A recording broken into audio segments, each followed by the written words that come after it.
Bonjour, bienvenue dans ma bibliothèque. Nous sommes à Montréal le 23 mai 2012 et mon nom est Bruno Lalonde. Hier, j'écoutais la radio et une information m'est parvenue. Celle que les fouilles s'intensifient à l'aéroport Pierre Trudeau à Montréal. Et on entendait un porte-parole expliquer que c'était pour la sécurité des passagers qui débarquaient à l'aéroport. Je trouvais ça drôle. J'ai dit, coudon, est-ce qu'on est entré vraiment dans un état de crise à ce niveau-là? Et ce matin, j'ai eu le flash, j'ai compris de quoi il était question. Les Black Blocs internationaux sont sur le point de débarquer à Montréal. Maintenant, ils sont renseignés, savent que nuit après nuit, il y a des affrontements avec la police. Et les Black Blocs étant des spécialistes de la guérilla urbaine, des affrontements frontaux avec la police, et qu'ils sont une communauté également internationale qui s'invite à toutes les grandes manifestations du G8, entre autres. À peu près, disons, comme l'équivalent des hooligans, qui, eux, sont beaucoup plus nombreux et généralement sponsorisés par des marques de bière même. Alors donc, c'est peut-être pas si grave. Alors qu'eux aussi se déplacent de ville en ville et qui font du grabuge tout en supportant leur équipe respective. Alors, pour faire un équivalent, là, c'est ça. Alors, on peut s'attendre à ce que les prochains jours, il y ait vraiment une aggravation du conflit. Car les Black Blocs internationaux sont sur le point d'arriver à Montréal, si ce n'est déjà fait. Alors, ben voilà, et voilà où nous en sommes. Et encore ce matin, une autre pensée m'est venue. Je songeais aux méthodes de Jean Charest. C'est évident qu'à force de se tenir avec la mafia, ben on emprunte ces méthodes. Hein? Les méthodes autoritaires, les méthodes avec la voix dure. Ben, nous, les manifestants, à force de côtoyer des insurgés, eh ben, on finit par apprendre beaucoup de choses également. Alors aujourd'hui, je vous lis, pour rester dans la suite, des idées, je vous lis les Black Blocs de Francis Dupuis-Déry, qui est un professeur d'université, professeur à l'UQAM. Alors, je vous lis un passage. Malgré son discours égalitaire, l'État libéral reste donc organisé de façon autoritaire et hiérarchisée. À cet égard, les grands sommets économiques incarnent parfaitement l'illégitimité et la violence de l'État, ainsi que sa nature autoritaire et hiérarchique.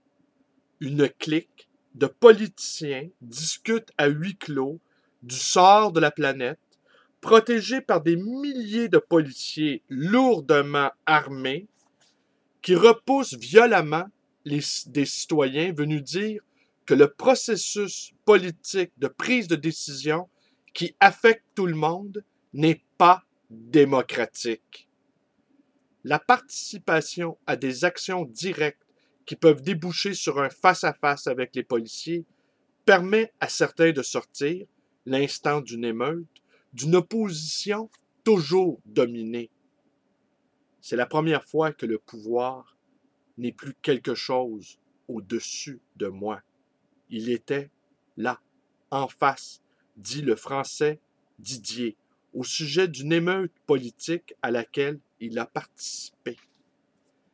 Les partisans au Black Bloc et leurs alliés insistent à plusieurs reprises pour distinguer la dynamique illégitime et violente de l'État à celle de leur action. La violence, c'est le coup de matraque, la contrainte du travail, la faim, la guerre.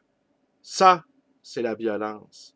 Et je ne cherche pas à l'exercer, dit ainsi Cathy, présente à plusieurs émeutes politiques en Europe.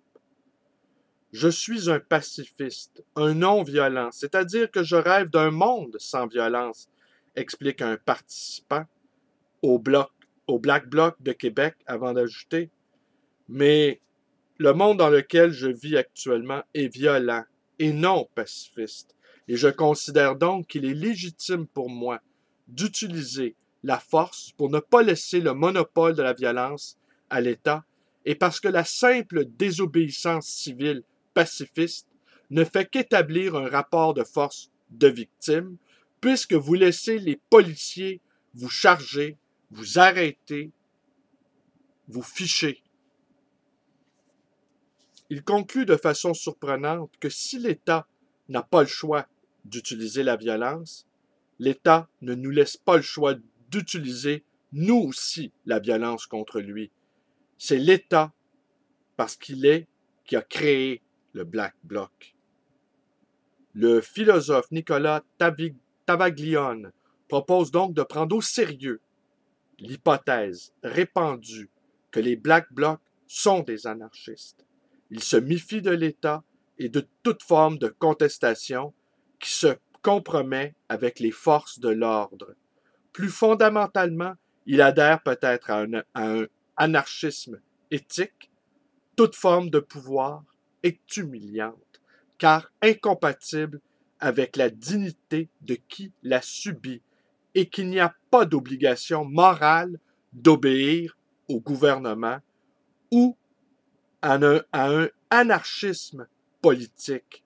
Non seulement tout gouvernement est prédateur, mais en plus, l'État moderne, bureaucratique, est castrateur. Ou encore à un anarchisme social. La propriété, garantie par un État brigand, est une forme de vol, et le marché du travail où je dois me vendre est une forme de viol. Ben voilà, c'est tout pour aujourd'hui. Je fais une petite parenthèse. Je vous le montre à l'écran, le livre. Hein? Les Black Blocs. Écrit par Francis Dupuis-Déry. C'est un livre intéressant. J'ai appris des choses. Et je l'ai acheté à la librairie anarchiste L'Insoumise, située sur la rue Saint-Laurent. Et je sais que cette librairie est surveillée par le groupe Gamma. On est de plus en plus surveillé. C'est assez effrayant de voir ça. Moi, personnellement, je ne considère pas qu'il est avantageux de briser des vitrines et d'aller affronter la police. Je ne considère pas que c'est une bonne stratégie. Je l'ai dit par ailleurs. Mais on est libre de ne pas être d'accord avec moi, hein, forcément. Mais évidemment, la loi 78, c'est une abomination. Et quand on dit « Ah non, c'est pas si pire », puis on nous compare, puis on dit « Ah non, non, non », bon, j'en ai assez de tout ça. Là. J'en ai assez. Et je vois bien que notre gouvernement ne veut pas de la démocratie. Ça, c'est assez clair. Et de toute façon, on voit comment ça se passe. On voit comment les anciens ministres se retrouvent dans des compagnies privées ou dans des grands cabinets d'avocats et comment ils s'enrichissent individuellement. Ils font du service public pour mieux se servir ensuite. Et après ça, ils nous donnent des leçons de morale. Ça me lève le cœur. Fourrer le monde, mais au moins ayez la dignité de ne pas nous faire la morale. Les mafieux, ils essayent de nous acheter. Si ça ne marche pas, ils nous éliminent.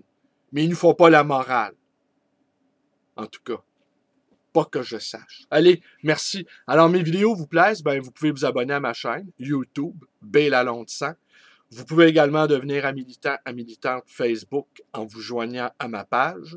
Vous pouvez me téléphoner dans le 514-736-0999. Vous pouvez également me rendre visite à ma librairie, le Livre Voyageur, située dans le quartier Côte-des-Neiges, quartier toujours déserté par la grève de ces valeureux étudiants. Merci et bonne journée.